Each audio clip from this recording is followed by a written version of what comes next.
guys and girls. This is a bit of an unusual interview for me, obviously doing 4 at once, saving a bit of time. But Joe, congratulations on the win yesterday. How are you feeling? Not too bad. Yeah, legs have felt better, but yeah, they're not as bad as what I thought they'd feel. And you did sub-8. I'm sure the guys are going to rib you a little bit on that, but was the sub-8 time? You said you were going to do sub-8, yeah, and you did. And it was an accurately measured course, like the distances were completely legit, so absolutely over the moon with that. And yeah, Joel got sub-8 as well, didn't you? Yeah, I was the one giving all the grief to him in the first interview, and now I've gone sub-8. I'll take it. Fastest Ironman 750, so I'll take it.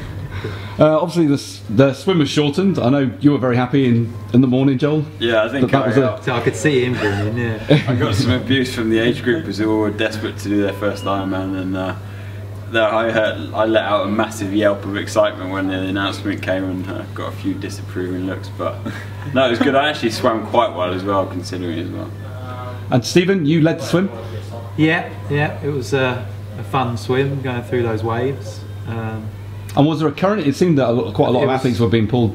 Yeah, it was very strong actually. Yeah, it really did pull you to the towards this side. We were just saying actually, if you swam confidently and you sighted well, you would generally get a good time.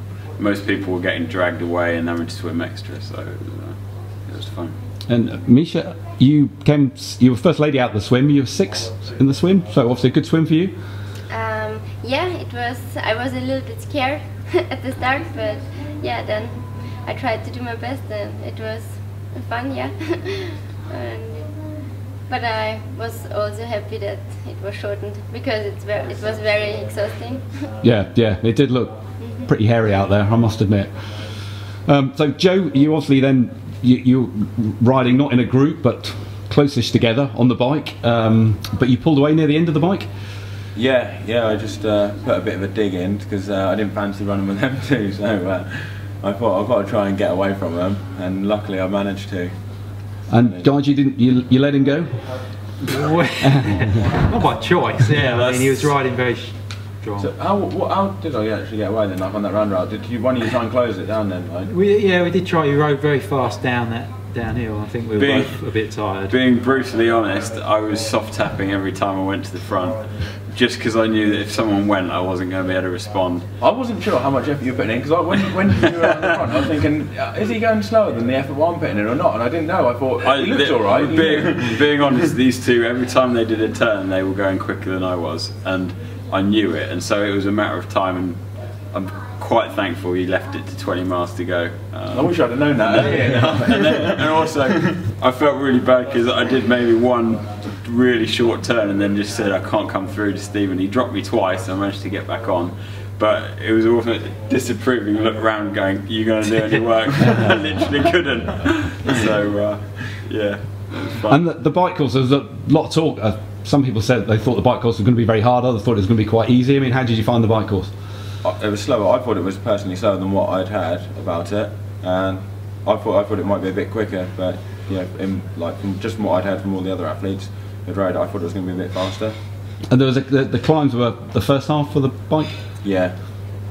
Mainly, yeah. The one where the group split on the start of the second lap, Joe put a really strong turn. The three of us got away from the rest up there. That's really, it was a nice climb and long. That's quite hard.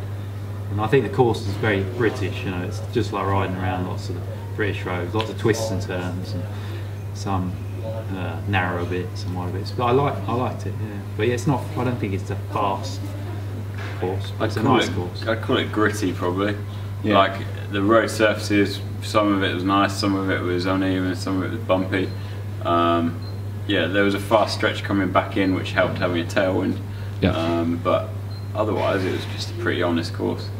Yeah, it weren't fast and it weren't slow, was it? It was like your standard kind of course what you do. The run, obviously, four and a bit laps. You know, obviously you can see each other as you're running along. I know certainly, Mish, you were trying to chase down 2 women. How did you find the run?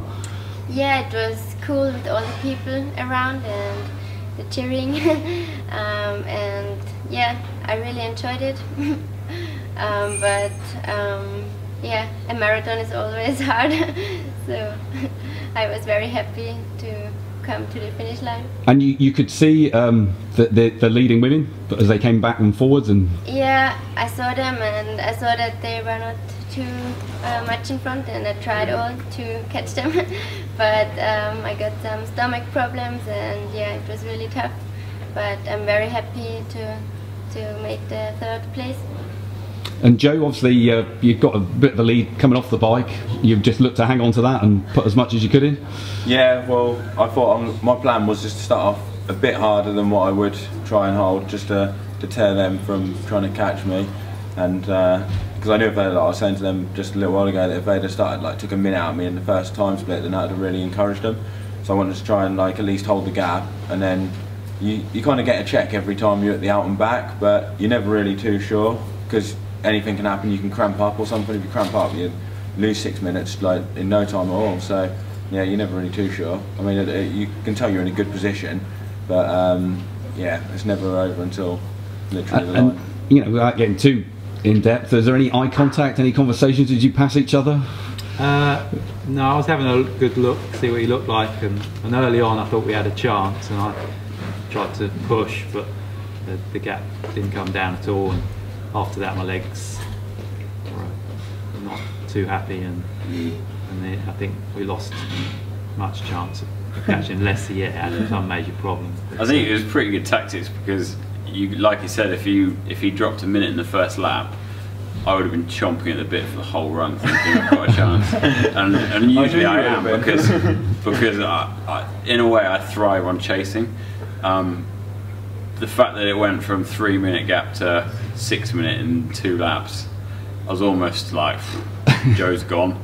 But anything can happen, like I said. You get cramp, you lose 2 minutes straight away. So it was just about holding a rhythm, really. So. And lots of support on the bike, on the run course. Lots of music playing, and people out drinking. Yeah, there's a lot of people that shouting your name and stuff when you went past. That was really good. Yeah. Yeah, it was a fun environment. It was quite close contact as well, so spectators would have got a good look at us as you came past. It was literally face to face, so yeah, it was a good event. You can highly recommend it? Maybe not right at the moment, but next year maybe, yeah. And sort of future races, I know you've got Ironman Barcelona? Yeah, Barcelona in 3 weeks' time. Where are you going, sub-8? Again.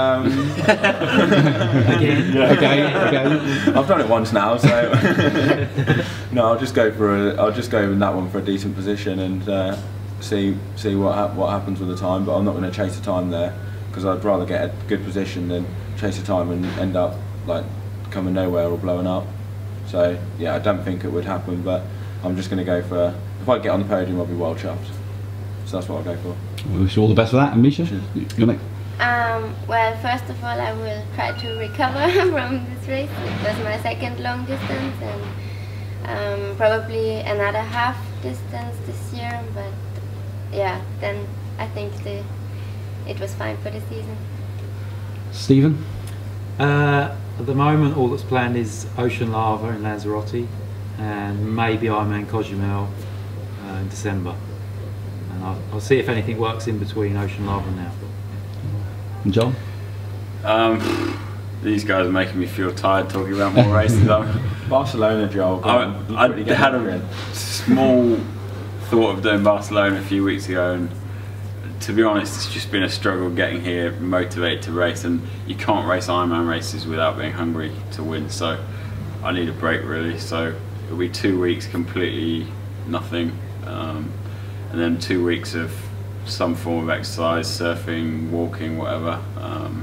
You get good waves in Leicester then, do you? Yeah.